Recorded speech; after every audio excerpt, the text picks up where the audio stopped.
توت عنخ آمون هو أهم وأشهر ملك من ملوك الفراعنة، وده بالرغم من إنه كان شخصية عادية وثانوية في التاريخ المصري القديم.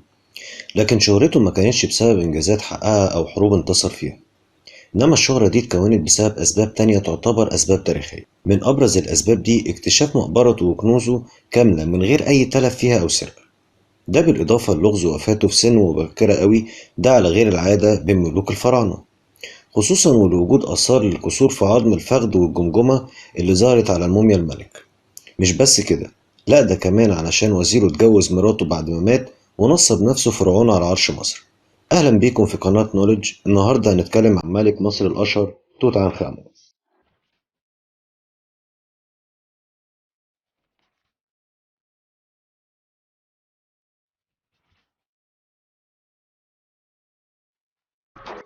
اتولد الملك توت عنخ آمون في سنة 1341 قبل الميلاد، واتسمى باسم توتن خاتن، ومعناها الصورة الحية لآمون. بعد ما تولى حكم مصر غير الملك اسمه إلى توت عنخ آمون.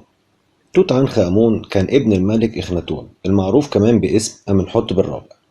أمه كانت الملكة كيا الزوجة التانية للملك إخناتون. في وقت ولادته كانت مصر بتمر بظروف واضطرابات كتير، ومنع والده الملك إخناتون عبادة آلهة كتير في الوقت ده لصالح عبادة إله واحد وهو أتون إله الشمس.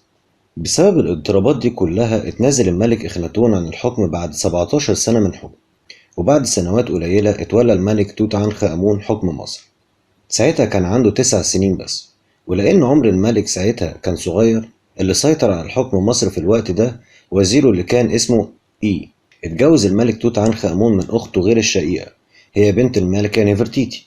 وزمان في مصر القديمة أيام الفراعنة كان جواز الملك من أخته أمر عادي مفيش فيه مشكلة.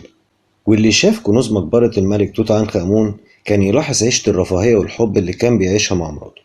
وفي بعض الروايات إن الملك ومراته خلفوا بنتين لكنهم ماتوا. وبالنسبة لسياسة توت عنخ آمون في الحكم، فهو حاول إنه يصلح العلاقات الخارجية مع الدول التانية، خصوصا إنها كانت مضطربة من أيام والده الملك أمنحتب الرابع. كمان وقت حكمه حصلت معارك مع النوبة والآسيويين، بس هو كسبها كلها وقدر يسيطر على طرق التجارة.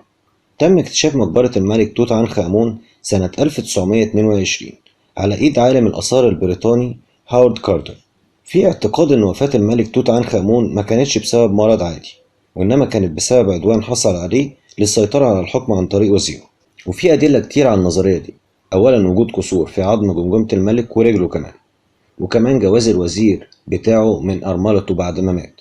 واللي بيقوي النظرية دي إن وزيره حور محب استولى على الحكم بعد ما مات وحاول يشيل مظاهر حكمه وتاريخه كلها. وفي بعض الأبحاث بتقول إن الملك توت مات بسبب الغرغرينة اللي جات له في رجله. وفي كمان أبحاث طلعت زمان إن الملك توت انضرب على راسه وده كان سبب الوفاة، واستندوا في ده للكسور اللي كانت في جمجمته. لكن بعد كده أثبتت الدراسات إن الكسور اللي جت بعد الوفاة بسبب نقل الموميا بشكل غلط. وأخيرا ظهرت دراسة سنة 2010 بتقول إنه كان بسبب ملاريا. أما بالنسبة لمقبرة الملك توت عنخ آمون فهي تعتبر أكبر مقبرة ملكية في التاريخ تم اكتشافها.